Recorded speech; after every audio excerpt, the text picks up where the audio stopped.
Hi guys, it's Kiera again, back with another video. I don't know what all that head movement was. Today's video is going to be 5 things that parents of high schoolers should know. So I know that my channel is directed towards high schoolers, but I'm gonna wait for you guys to go get your parents because I want you guys to watch this with them, or you don't have to watch it with them. I'd rather you watch it with them, but if you want, you can just have them watch it. So go ahead and grab them and I'll wait. Number 1 is you have to let your children make mistakes. Number 1 and 2 kind of go together, so I'll do them together. You have to let them make mistakes, and then you also have to remember that you were a teenager before as well. My parents, I never experienced this because my parents weren't like this. They were always very, very open with me, and my mom was super open with me about telling me like stuff that she did in the past. She was never the person to be like, well, I never did this. Like tried to act like a perfect person. She kind of told me like, I did this when I was in high school, so this is why I'm telling you that you shouldn't do this. And I know it might suck, it might hurt to like watch your kids make mistakes because you could easily, you're watching from the outside, so you could easily be like, I know what the outcome of this is gonna be. Like I know what's gonna happen. But sometimes you just have to let them go through it because some people learn like that. I learned through like going through stuff. So basically you have to let them make mistakes. Even though you may know the outcome, you could be like, if you do this, this, and this. Not saying that you shouldn't give them advice. You should give them advice, but then if they don't listen to it and they still need to like go through it on their own, you're just gonna have to kind of sit back and watch them go through it on their own. And then they'll come out in the end, hopefully they will learn from it. But some kids just have to learn from their mistakes. Not just kids, adults too.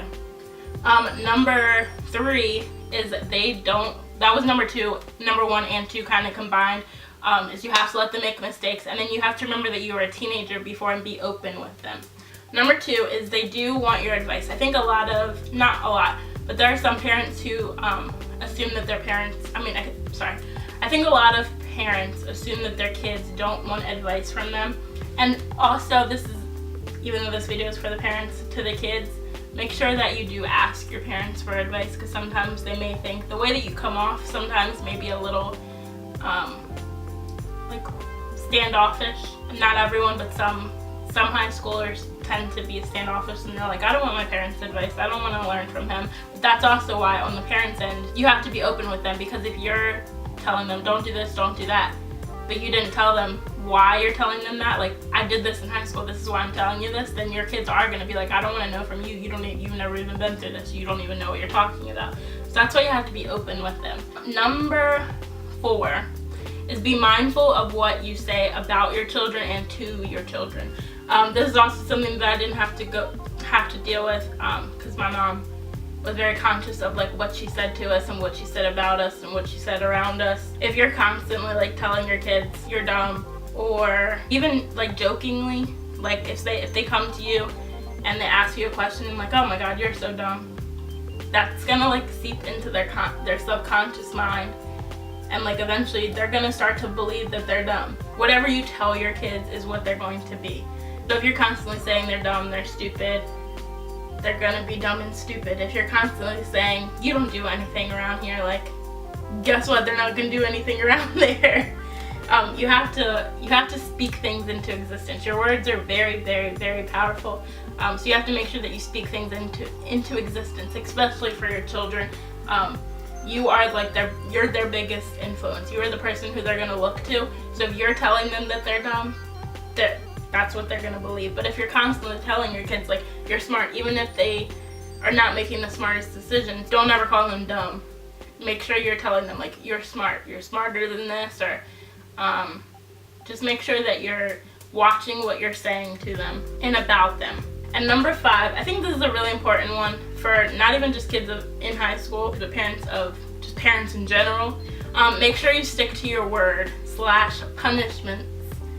If you say that you are going to, like if your kid does something and you're punished for 30 days and you let them get off punishment in 30 minutes, guess what? They're like, huh, I don't have to listen to that. They're gonna be like, the next time you tell them that they're punished for 30 days, they're gonna be like, okay, like, I'm punished for 30 minutes basically because my mom's not going to remember or she's not going to stick to what she says.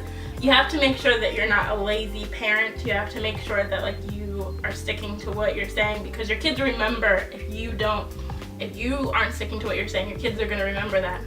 Also make sure you're not punishing out of anger. If your kid is keeps asking you for the same thing and the same thing and you keep on saying no, no, no, no. Like, my mom only had to tell me one time. I worked in, like I said, if you watch my 14 facts about me video, you would know that I worked in I worked retail like all my life. So I worked in like a pharmacy, I worked at Target, the #1 place where kids do not listen, especially when they are by the toys. Let me just say that.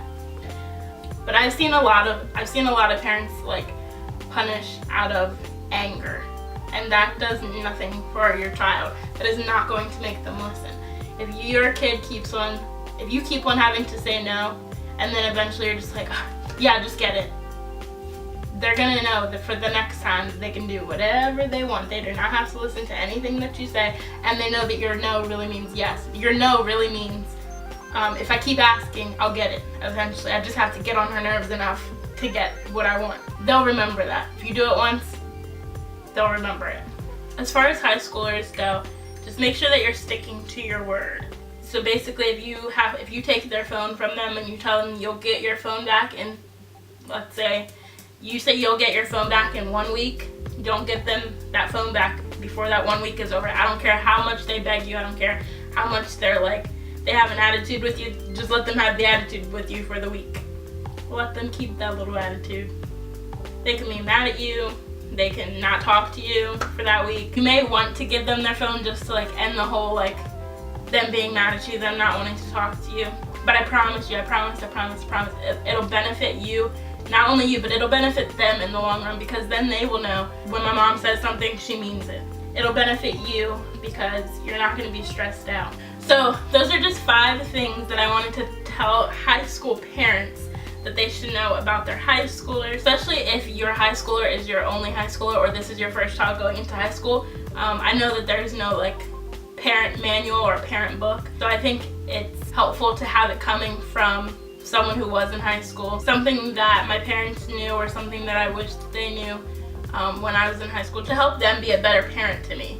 I'll post all my social media down below. I hope these tips helped you out, and I will see you guys next Monday.